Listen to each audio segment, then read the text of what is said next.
Continuando con nuestro curso de termodinámica, a continuación vamos a estar viendo la segunda parte que corresponde a la unidad número 6, que trata sobre la propiedad termodinámica llamada entropía. Iniciamos.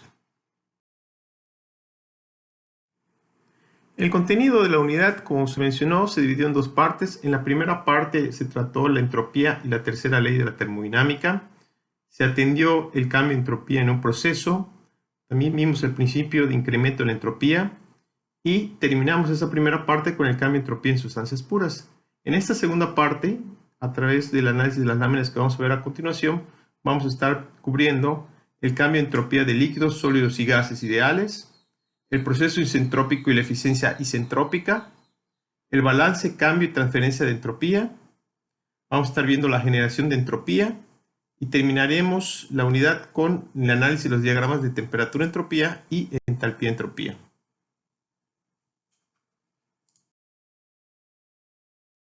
Pues vamos a iniciar esta presentación tratando de determinar cómo podemos encontrar el cambio de entropía. Para ello vamos a hacer el análisis termodinámico de este sistema. Es un sistema cerrado, ¿sí? Consta de un cilindro émbolo.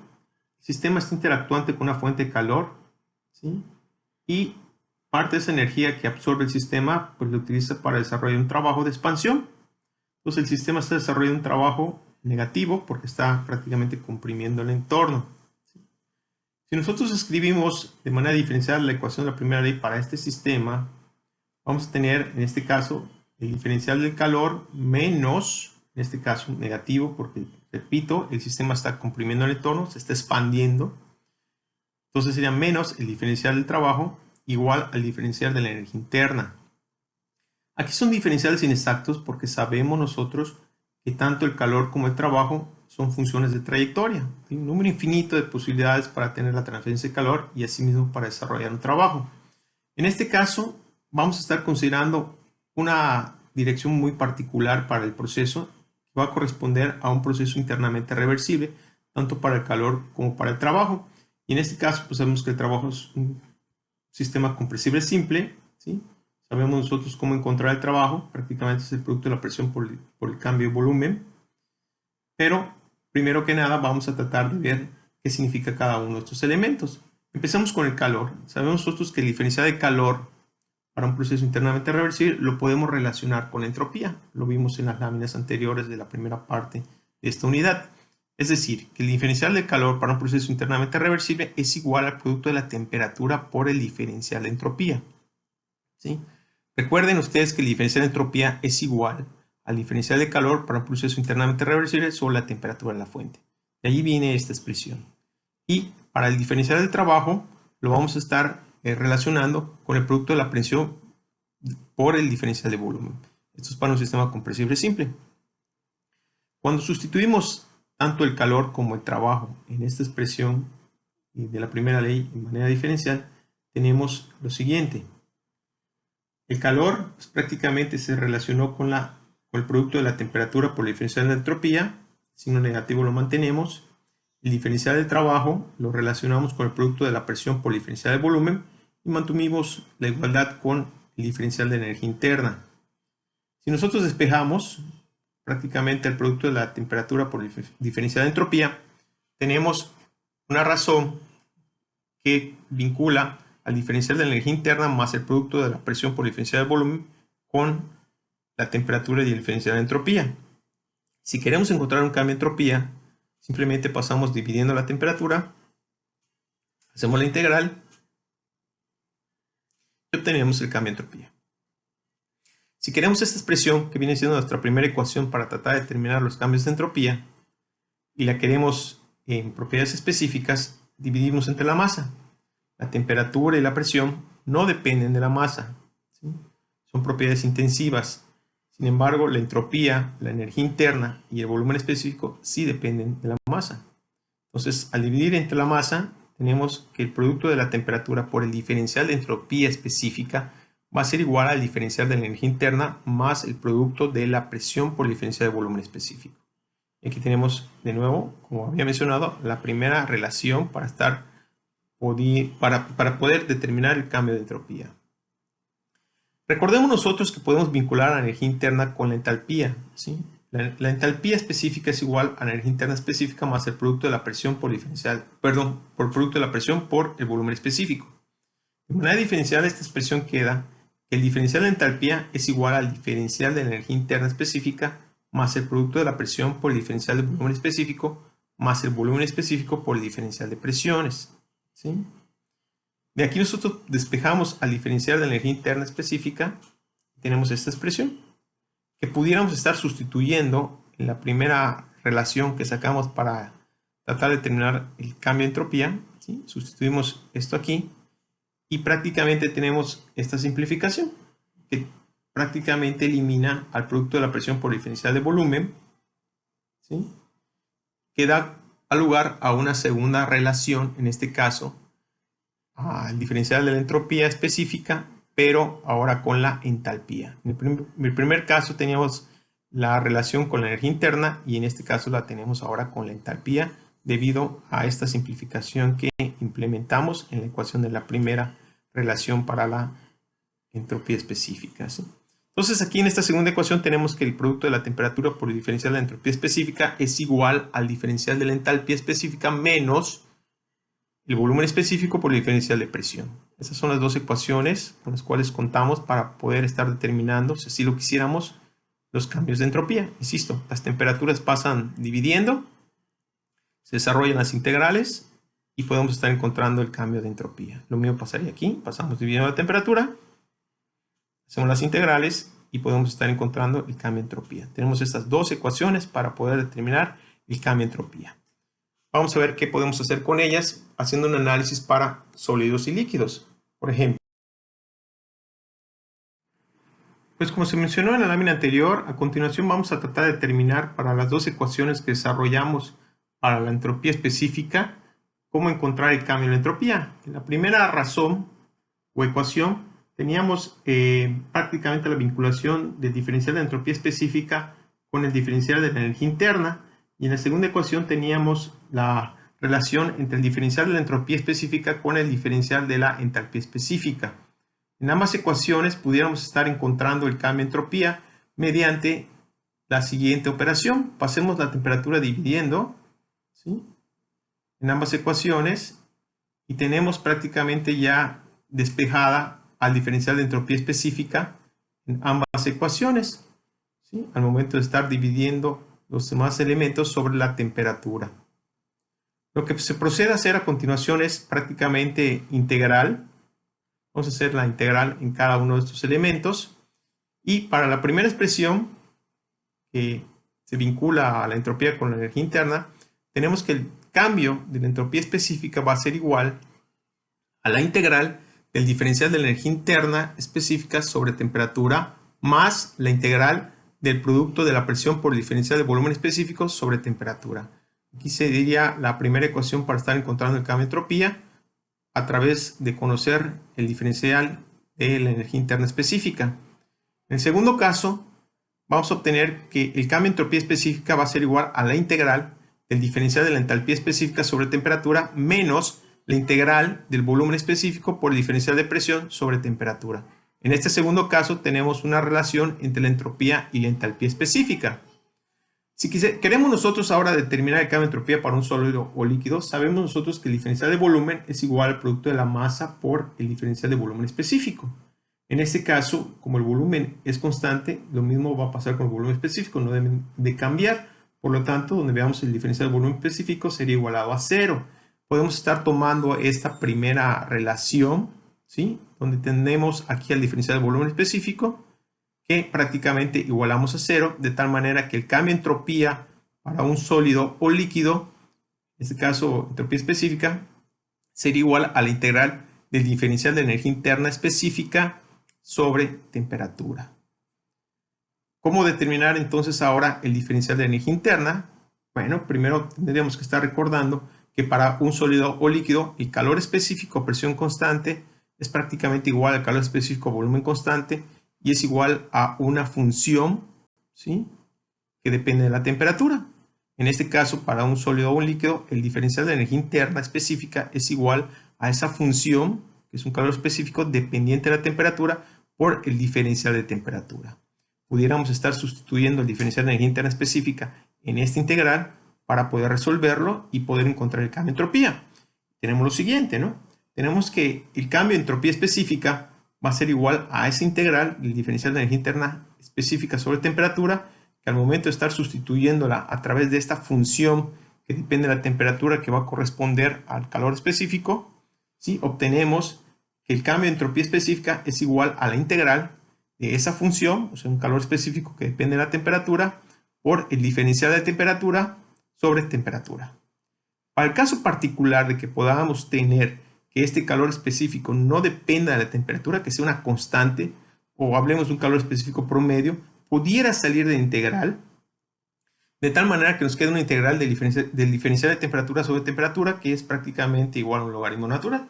Entonces, de esa manera pudiéramos nosotros estar simplificando para determinar el cambio de entropía en un sólido o un líquido.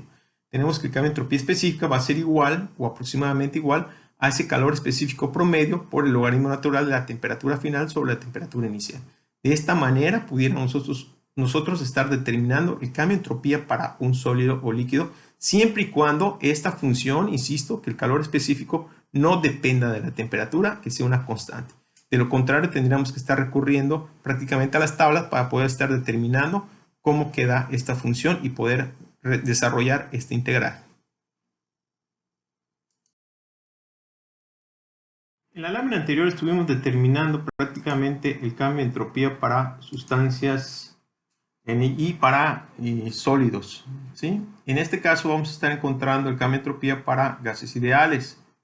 En este sentido, podemos estar determinando el diferencial de energía interna como el producto del calor específico volumen constante, que es una función de la temperatura de manera general, por el diferencial de temperatura. Así también podemos estar determinando el diferencial de entalpía específica como el producto del calor específico presión constante, que también puede ser una función de la temperatura por el diferencial de temperatura. En la ecuación de gas ideal podemos estar despejando a la presión, que va a ser igual al producto de la constante del gas por la temperatura sobre el volumen específico. Estamos trabajando con gases ideales, por lo tanto la presión y la temperatura deben de estar dados en unidades absolutas. De tal manera, el cambio de entropía que estaba vinculando a la expresión con la energía interna era la primera ecuación que habíamos desarrollado, y también habíamos desarrollado una segunda donde vinculábamos a la entropía con la entalpía, ¿sí? Bueno, al momento de estar prácticamente determinando el cambio de entropía específica a través de la integración del diferencial de la energía interna específica sobre temperatura, sustituimos el diferencial de energía interna específica y el diferencial de entalpía específica por los términos, en este caso con los calores específicos a volumen y a presión constante respectivamente, y vamos a tener las integraciones de las funciones, en este caso del calor específico a volumen constante como una función dependiente de la temperatura por diferencial de temperatura sobre temperatura, más, en este caso sustituimos a la presión prácticamente por el despeje de la ecuación de gas ideal, y nos queda prácticamente la integral de la constante del gas sobre el diferencial de volumen específico sobre volumen específico. En el caso de la segunda expresión, para encontrar el cambio de entropía específica, vamos a tener ahora el diferencial de entalpía específica como prácticamente el calor específico presión constante como una función de la temperatura por el diferencial de temperatura sobre temperatura, menos, en este caso, el volumen específico sobre temperatura. Empleando la ecuación de gas ideal, se simplifica y vamos a tener menos la integral de la constante del gas, diferencial de presión sobre presión, ¿sí? En ambas ecuaciones vemos que la constante del gas obviamente puede salir de integral, entonces nos queda una simplificación. Para el primer caso, el cambio de entropía específica va a ser igual a la integral de calor específico a volumen constante, ¿sí? Como una función de la temperatura por diferencial de temperatura sobre temperatura más la constante del gas, logaritmo natural con la relación entre los volúmenes, en este caso volumen final sobre volumen inicial, específicos obviamente.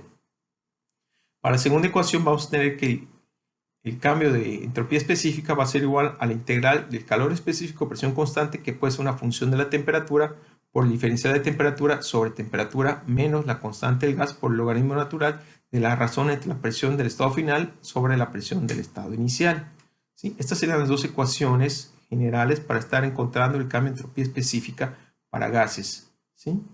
Ahora bien, si tenemos la característica en la cual nosotros pudiéramos decir que el calor específico a volumen constante, así como el calor específico a presión constante, son prácticamente constantes, no dependan de la temperatura, podríamos estar sacando ambos términos de la integral y simplemente nos quedan aquí prácticamente relaciones que pueden ser resueltas mediante la integración del diferencial de temperatura sobre temperatura, que es igual a un logaritmo natural.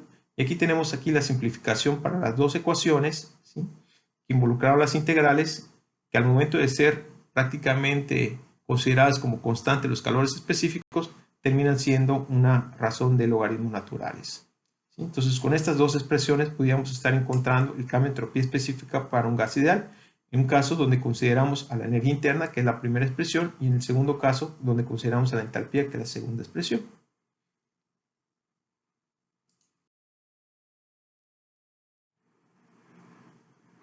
En las láminas anteriores llegamos a ver prácticamente qué significaba un proceso internamente reversible y adiabático para sistemas cerrados, en los cuales vimos que la entropía no cambiaba. Cuando la entropía no cambia, se les conoce a los procesos como procesos isentrópicos. ¿Qué significa un proceso isentrópico? Prácticamente que el cambio de entropía para el proceso da como lugar una igualdad a cero. Es decir, la entropía del estado final menos la entropía del estado inicial debe ser igual a cero. ¿Sí? Sabemos nosotros que la entropía total pues, es igual al producto de la masa por su entropía específica. De tal manera que en términos generales para un proceso isentrópico tendríamos que la masa del estado final por su entropía específica tendría que ser igual a la masa del estado inicial por su entropía específica. Consideremos un caso particular en el cual se estaría analizando un sistema cerrado. En estos casos la masa es constante. De tal manera el cambio de entropía para un sistema cerrado que pudiera ser isentrópico daría lugar al producto de la masa, que es una constante, por el cambio de entropía específica igual a cero. Sabemos que la masa no es igual a cero, por lo tanto, para el proceso isentrópico, en el caso particular de un sistema cerrado, tendríamos que que la entropía específica del estado final sería igual a la entropía específica del estado inicial. Y esta sería la condición prácticamente para un sistema cerrado que daría lugar a una relación de entropía constante, en este caso específicas para sistemas cerrados. El análisis de procesos isentrópicos son importantes en la ingeniería porque algunos dispositivos pudieran ser considerados de manera ideal con un comportamiento isentrópico. Es el caso que se puede estar considerando en bombas, compresores y turbinas, ya que prácticamente considerar procesos isentrópicos nos pone el límite teórico en la eficiencia que estos dispositivos pueden estar alcanzando. Y con esto pudiéramos estar comparando el rendimiento que tienen los dispositivos reales con respecto a un proceso isentrópico o ideal. ¿Sí? La idea es estar tratando de disminuir las irreversibilidades de tal manera que nosotros pudiéramos estar alcanzando la máxima eficiencia en algunos procesos. En láminas previas nosotros determinamos una expresión para encontrar el cambio de entropía específica para sólidos y líquidos y vimos que teníamos que estar resolviendo una integral en la cual teníamos adentro de la integral prácticamente una función que correspondía al calor específico dependiente de la temperatura por el diferencial de temperatura sobre temperatura. Si nosotros decíamos que esa función, dependientemente de la temperatura, que era el calor específico, se convirtiera en una constante, salía la integral y teníamos prácticamente que el cambio de entropía específica sería igual al calor específico promedio por el logaritmo natural de la temperatura del estado final sobre la temperatura del estado inicial. Esta sería prácticamente una simplificación de estar considerando el cambio de entropía específica para un sólido o un líquido bajo la premisa de que el calor específico iba a ser una constante. Si estamos considerando el cambio de entropía para un sólido o líquido durante un proceso isentrópico, significa que el cambio de entropía específica debe ser igual a cero. Eso traería como consecuencia, ¿sí?, que prácticamente el producto del calor específico promedio por el logaritmo natural entre la temperatura del estado final sobre la temperatura del estado inicial sería igual a cero. Sabemos que esta es una constante diferente de cero. Por consecuencia, para que este producto sea igual a cero, tendríamos que tener aquí el logaritmo natural de 1. Y para ello significaría que la temperatura del estado final tendría que ser igual a la temperatura del estado inicial. En consecuencia, para un proceso isentrópico de sólidos y líquidos, lo que tenemos es prácticamente un proceso a temperatura constante. A estos procesos se les conoce como procesos isotérmicos. En conclusión, un proceso isentrópico en un sólido o líquido da lugar a un proceso isotérmico. Pues así como desarrollamos la expresión para determinar el efecto que tiene considerar un proceso isentrópico en sólidos y líquidos, a continuación vamos a hacer lo pertinente para encontrar el efecto que tiene considerar un proceso isentrópico en un gas ideal. Recordemos que obtuvimos dos ecuaciones de manera genérica para determinar el cambio de entropía. Una fue dependiente de la energía interna y la otra era consecuencia de tener una dependencia con la entalpía. Aquí tenemos la primera expresión que resultó de estar vinculando con la energía interna y aquí tenemos la segunda expresión que resultó de estar vinculando con la entalpía. En este caso, si estamos diciendo que tenemos procesos isentrópicos, en cambio, entropía específica va a ser igual a 0 en ambas ecuaciones, ¿sí? Y al momento de estar aplicando el álgebra y las propiedades de los logaritmos correspondientes, tenemos estas expresiones. En este caso, estamos vinculando a la temperatura con volumen específico a través de sus respectivos logaritmos naturales. En este caso, tenemos a la temperatura con la presión, pero los superíndices para las expresiones, en este caso, las razones de volúmenes específicos, son diferentes. Aquí tenemos la constante del gas sobre el calor específico volumen constante y aquí tenemos la constante del gas sobre el calor específico a presión constante. Recordemos que en este caso la constante del gas ideal va a ser igual a la diferencia entre el calor específico a presión constante menos el calor específico a volumen constante. Y también tenemos una constante que podríamos estar manejando que va a ser una razón de calores específicos, ¿sí? Ahora bien, después de estar haciendo las respectivas sustituciones y simplificaciones para tratar de prácticamente reescribir estas razones, ¿sí? Obtenemos que prácticamente la constante del gas sobre el calor específico a volumen constante va a ser igual a esa razón de calores específicos menos 1. Y para el caso de la constante del gas sobre el calor específico a presión constante va a ser igual a 1 menos la razón de calores específicos elevado a la menos 1. Una vez que se sustituyen los respectivos superíndices en las respectivas ecuaciones, obtenemos prácticamente las dos ecuaciones que resultan de estar considerando procesos isentrópicos, ¿sí? En este caso tenemos la primera que vincula las temperaturas con volúmenes específicos y tenemos una segunda que vincula las temperaturas con presiones. Ahora bien, no son las únicas dos ecuaciones, podemos obtener una tercera ecuación que vamos a estar desarrollando a continuación. De las dos ecuaciones anteriores, lo que hacemos es prácticamente despejar la razón de temperaturas, ¿sí?, en la primera ecuación y así también en la segunda. Se igualan y ahora tenemos una tercera ecuación que prácticamente vinculan a los volúmenes específicos con presiones. Y esta sería prácticamente la tercera ecuación que resultaría estar considerando procesos isentrópicos para gases ideales. Es decir, en conclusión, de estas tres ecuaciones tenemos lo siguiente.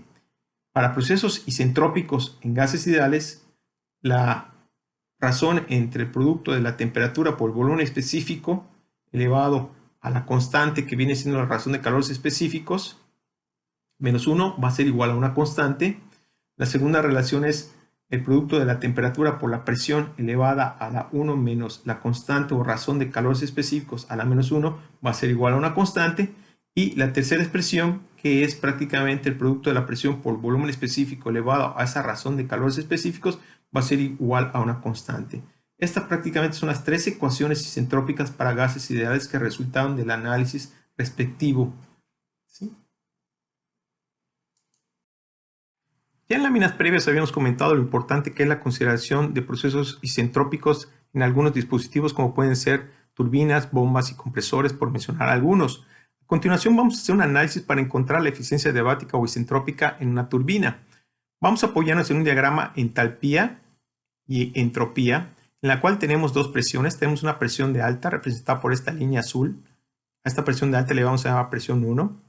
Y tenemos una presión inferior representada por la siguiente línea azul, la cual le vamos a llamar la presión 2. La turbina prácticamente implementa un proceso que pasa de una presión de alta a una presión de baja, ¿sí? Aquí tenemos dos trayectorias posibles. Tenemos una trayectoria isentrópica, podemos ver que las entropías no cambian. Y tenemos un proceso en el cual la entropía sí es generada porque pasamos del estado 1 al estado 2A y tendríamos prácticamente esta entropía para el estado final y tendremos prácticamente esta generación de entropía. Obviamente la entropía en las turbinas es generada por la transferencia de calor y por las fricciones entre los elementos mecánicos que componen al dispositivo. Ahora bien, en el estado 1, ¿sí?, podemos ver que para el proceso isentrópico las entropías son idénticas. Y en el estado 1 tenemos este valor de entalpía, que le vamos a llamar H1. En el estado final, para el proceso isentrópico, tenemos una entalpía llamada 2S. Y la diferencia entre las entalpías, ¿sí?, entre 2S y el estado 1, prácticamente va a ser el trabajo isentrópico, ¿sí? Todo esto vendría siendo el trabajo isentrópico. Este trabajo isentrópico está considerando obviamente la diferencia de entalpías, despreciando los cambios de energía cinética y energía potencial, considerándolos despreciables o muy inferiores a un cambio de entalpía. Si queremos nosotros compararlo con el trabajo realizado por una turbina real, o sea, siguiendo la trayectoria de esta línea punteada, ¿sí?, que genera esta entropía, tendríamos de nuevo la entalpía del estado 1 y tendríamos ahora la entalpía para el estado 2A. Y el trabajo para esta turbina real sería esta WA, y sería prácticamente la diferencia de la entalpía 2A menos la entalpía 1. Este sería prácticamente el trabajo real y este sería el trabajo isentrópico. Podemos estar viendo que hay una ligera diferencia entre ambos, ¿sí? Y ese es prácticamente el rendimiento máximo que pudiera estar alcanzando un dispositivo, lo que nos da un proceso isentrópico, y esto es lo que nuestra máquina pudiera estar presentando en la vida real, ¿sí? Ahora bien, estas diferencias las podemos estar encontrando y es lo que estamos llamando nosotros como la eficiencia adiabática o isentrópica. Esta es prácticamente una razón entre el trabajo real de la turbina sobre el trabajo isentrópico de la misma, ¿sí? Entonces es prácticamente WA, que es el trabajo de la turbina real, y WS, que es el trabajo de la turbina isentrópica. Sustituyéndolos por sus respectivas entalpías es lo que nos está arrojando lo que viene siendo la eficiencia adiabática o isentrópica. Obviamente son valores inferiores a la unidad, ¿sí? Entonces sus rendimientos pues, se espera que sean menores al 100%. Vamos a hacer un análisis a continuación, pero para un compresor y para una bomba.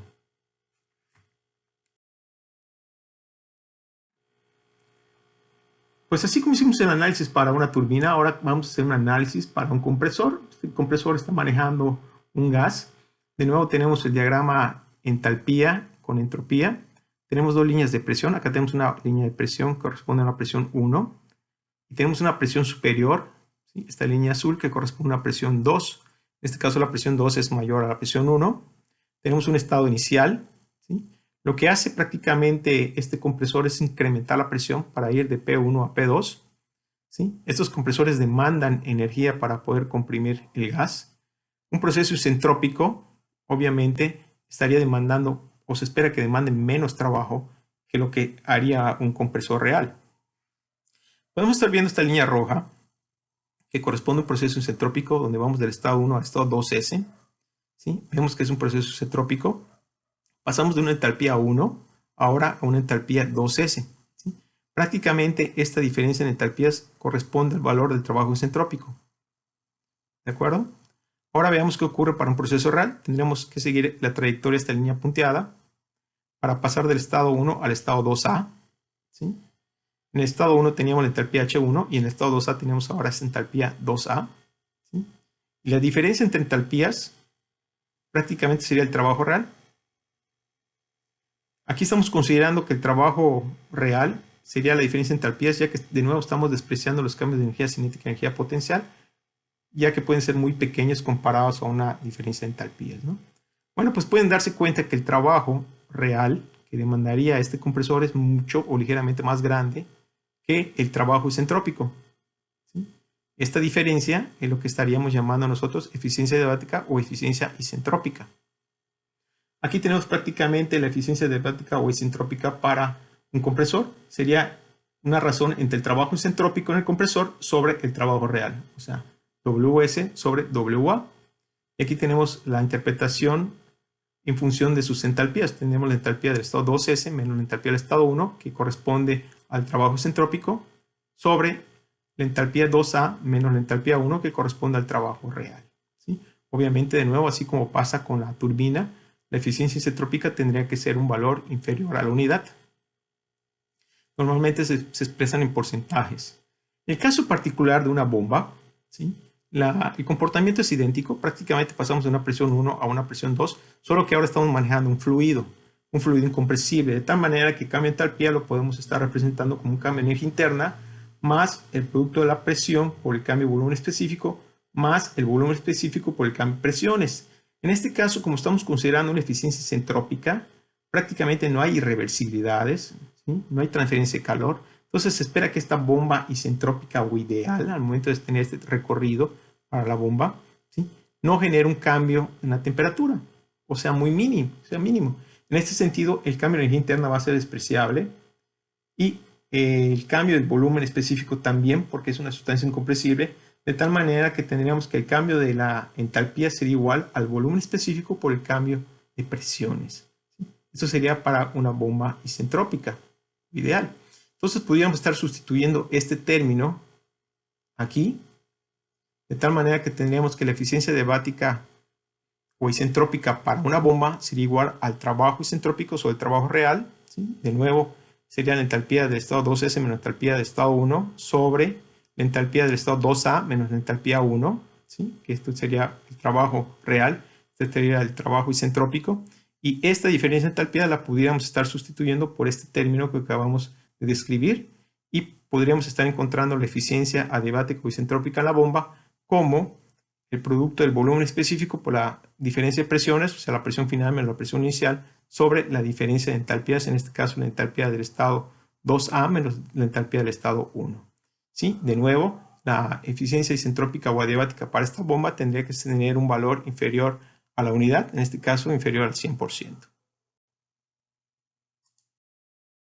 Pues así como desarrollamos una ecuación general para poder describir la primera ley de la termodinámica, en la cual podríamos estar encontrando el calor, el trabajo relacionado con el cambio de entalpías y el cambio de energía interna, estamos tratando de buscar a continuación una expresión genérica para poder estar describiendo todas las interacciones que estén generando entropía y en sí relacionarlas con el cambio de entropía en el sistema, ¿no?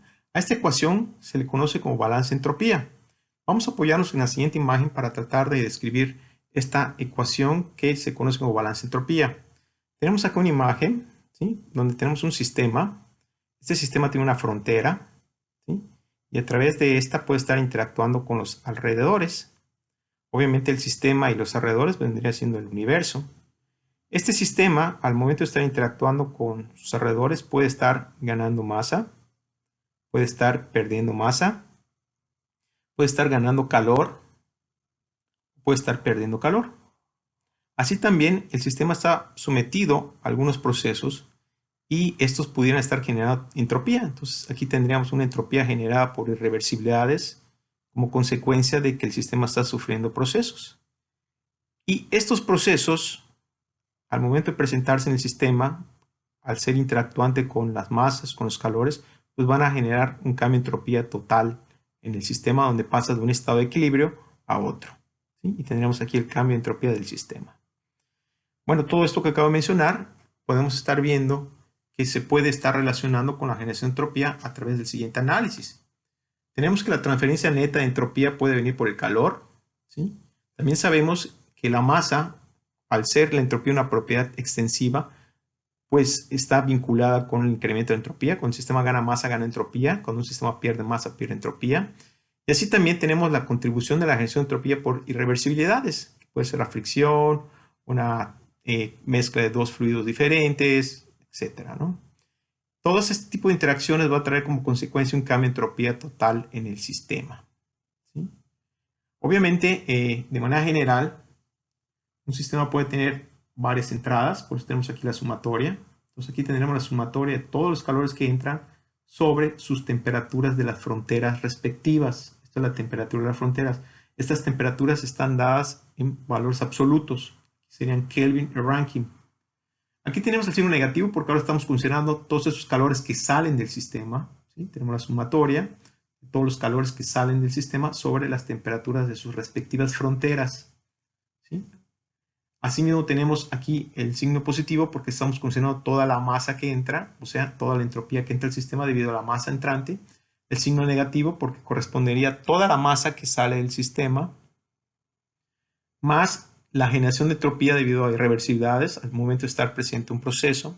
Si el proceso sería reversible, pues este término es cero, no se generan reversibilidades, este término se hace cero.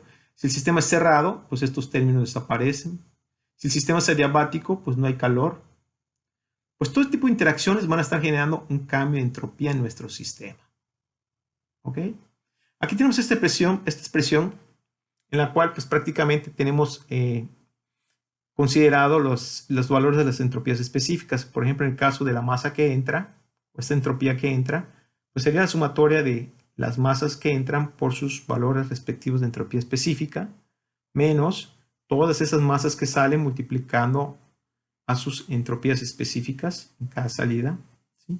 Y este cambio de entropía en el sistema pues sería prácticamente la masa en su estado final multiplicando su entropía específica menos la masa en el estado inicial multiplicando a su entropía específica dentro del sistema, ¿sí? Ahora bien, vamos a tratar de escribir ahora esta expresión de manera general en la cual involucra el tiempo. Entonces vamos a tratar de encontrar el balance de entropía también expresado en su forma de tasa. Aquí tendríamos lo siguiente, tenemos ahora la sumatoria de la tasa de transferencia de calor de entrada sobre sus temperaturas de las fronteras, menos la tasa de transferencia de calor de salida sobre sus temperaturas respectivas en las fronteras, más la sumatoria de todo este flujo de masa de entrada por su entropía específica, menos la sumatoria de todos los flujos de masa de salida, multiplicando a sus entropías específicas, más la tasa de generación de entropía. Aquí vale la pena puntualizar lo siguiente. Esta tasa de generación de entropía es bastante complicada de encontrar. Prácticamente no hay una expresión analítica para estar describiendo esto. ¿A qué me refiero? Por ejemplo, si nosotros quisiéramos encontrar la tasa de generación de entropía debido a que se genera al momento de estar frotando las manos, ¿sí? Cuánta entropía generamos por frotar las manos, es bastante complicado de describir. Este sería el caso para esta tasa de generación de entropía. No hay una expresión analítica para esta ni algún modo de cómo describirla. No hay tablas para esto, ¿sí? Por lo general, los problemas nos piden encontrar esto, ¿ok? A menos que nos digan que es un proceso reversible, entonces este término se hace cero. Pues asimismo, la variación de la entropía con respecto al tiempo en el sistema, ¿sí? Es bastante complicado porque puede ser una función muy complicada o caprichosa. Por lo general tendríamos que hacer como hicimos cuando analizamos la primera ley, sacar un promedio, ¿sí?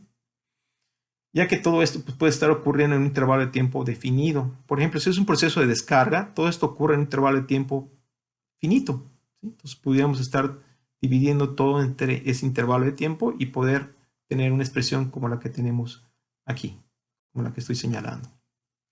Muy bien.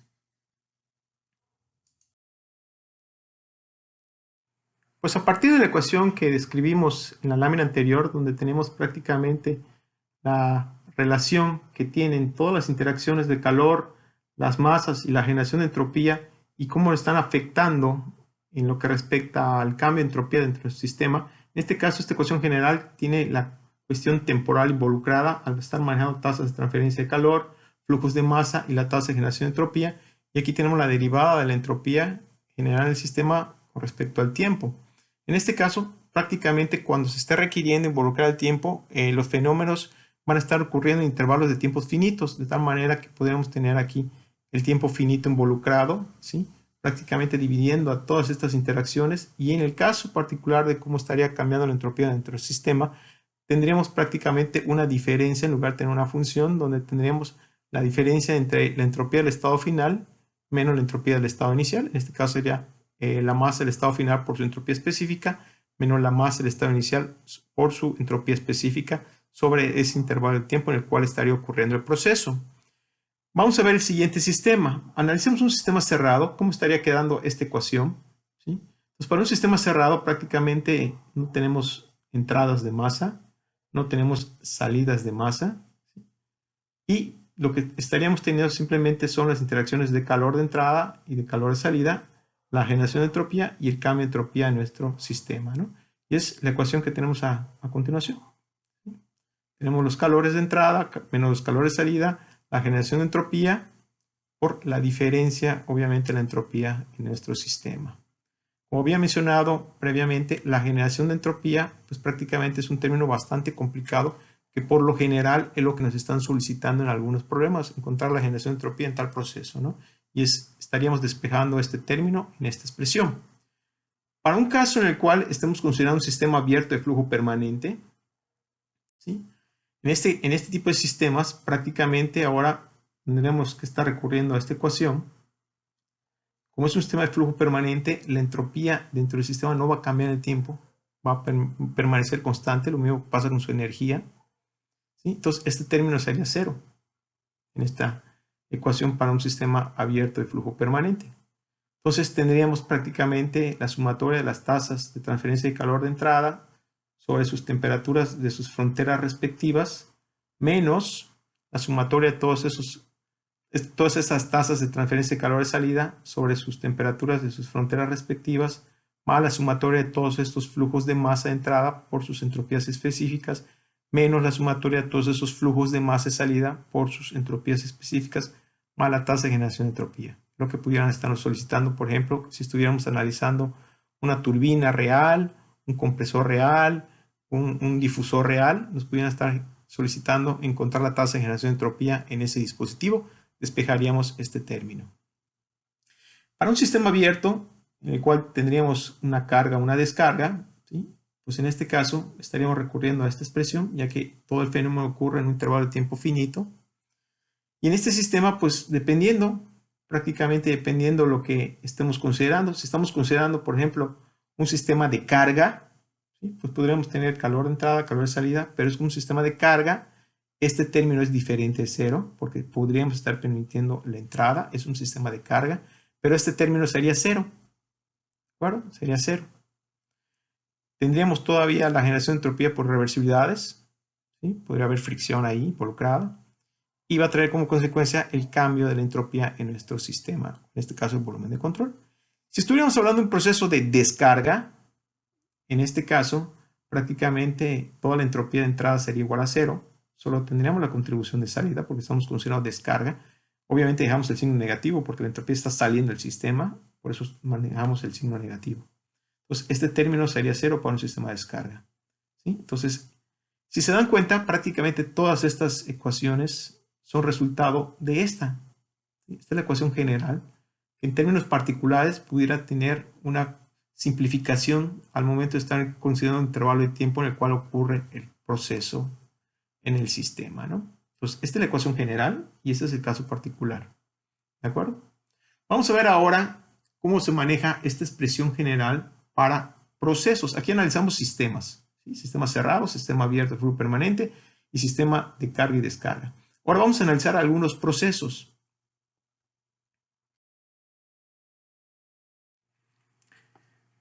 El primero que vamos a estar considerando es un proceso reversible, ¿sí? Entonces, en esta ecuación, prácticamente el término de la generación de entropía la vamos a hacer igual a cero, porque es un proceso reversible, ¿sí? Ahora, ¿cómo sería un proceso adiabático? En esta ecuación general, todo lo que involucre calor se va a hacer igual a cero. Entonces, tendríamos prácticamente el término que involucra a los calores de entrada, a los calores de salida, iguales a cero. ¿De acuerdo? Si tenemos un proceso adiabático reversible, ¿sí? ¿Qué estaría generando un cambio de entropía en nuestro sistema? Pues tendríamos que eliminar todo lo que es calor por ser adiabático y tendríamos que estar eliminando este término por ser reversible. Si se dan cuenta, solo tendríamos la contribución de entropía debido a la masa que entra, la contribución de entropía debido a la masa que sale, que estaría generando un cambio de entropía en el sistema.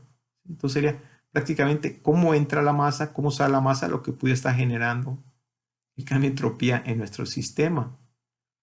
Pero fíjense, si tuviéramos un sistema prácticamente adiabático, reversible, cerrado, pues esto es cero, esto es cero, este es cero, y prácticamente la diferencia de entropía de nuestro sistema sería igual a cero. Tendríamos un proceso isentrópico, ¿sí? La entropía del estado final sería igual a la entropía del estado inicial. Entonces, en términos generales, para un sistema cerrado, adiabático reversible, tenemos un proceso isentrópico.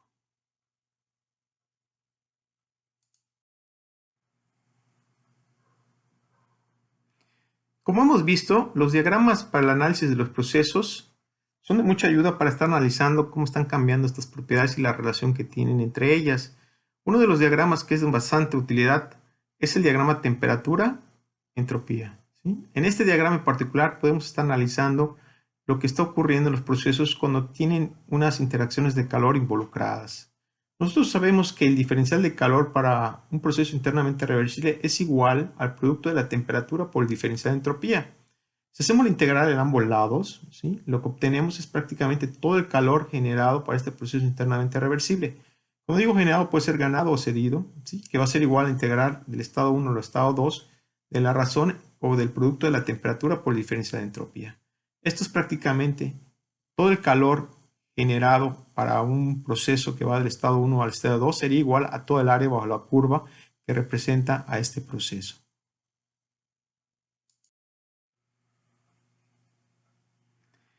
Aquí de nuevo tenemos el diagrama temperatura-entropía, pero adicionalmente tenemos la curva de saturación que pudiera ser para el vapor de agua. Y podemos estar viendo otras líneas presentes en este diagrama. Por ejemplo, estas líneas rojas representan procesos a presión constante. Esta línea azul, ¿sí?, corresponde a un proceso a volumen constante. Esta línea verde hace referencia a un proceso isentrópico. Es obvio, aquí tenemos la entropía, ¿sí? Y prácticamente, pues, pudiéramos estar identificando las zonas. Si estamos hablando de vapor de agua, aquí tendremos prácticamente un líquido comprimido, aquí tenemos la región de mezcla y aquí tenemos la región de vapor sobrecalentado, ¿sí?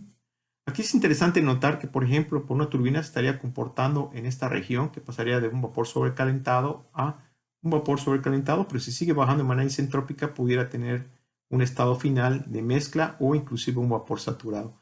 Podríamos tener, repito, un proceso isentrópico en una turbina. Aquí estarían trabajando las bombas, ¿sí?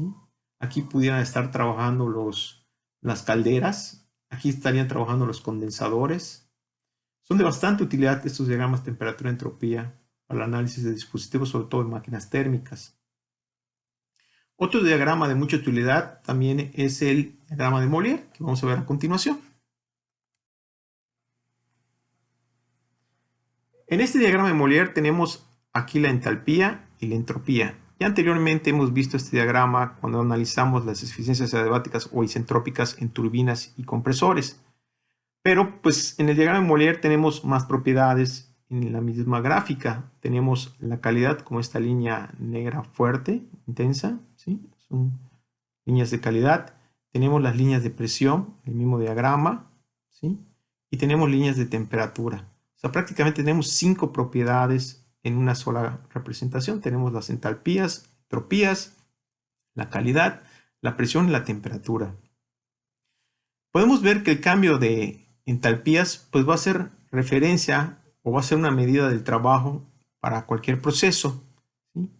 Y el cambio de entropía para un proceso pues va a ser una medida de irreversibilidad, ¿sí? Esos son parte de los datos que pudiéramos estar extrayendo al momento de estar analizando este tipo de diagramas. Con esto terminamos nuestro curso, ¿sí? Esta es la última presentación que corresponde a la última unidad. Les agradezco a todos los que me han estado siguiendo en estos videos. Aquí tenemos las referencias que han servido para sacar algunos conceptos, algunas imágenes, ¿sí? Les reitero de nuevo mi agradecimiento. Muchas gracias por su atención. Espero me puedan estar acompañando con más presentaciones ahora relativas a ejercicios. Nos vemos pronto.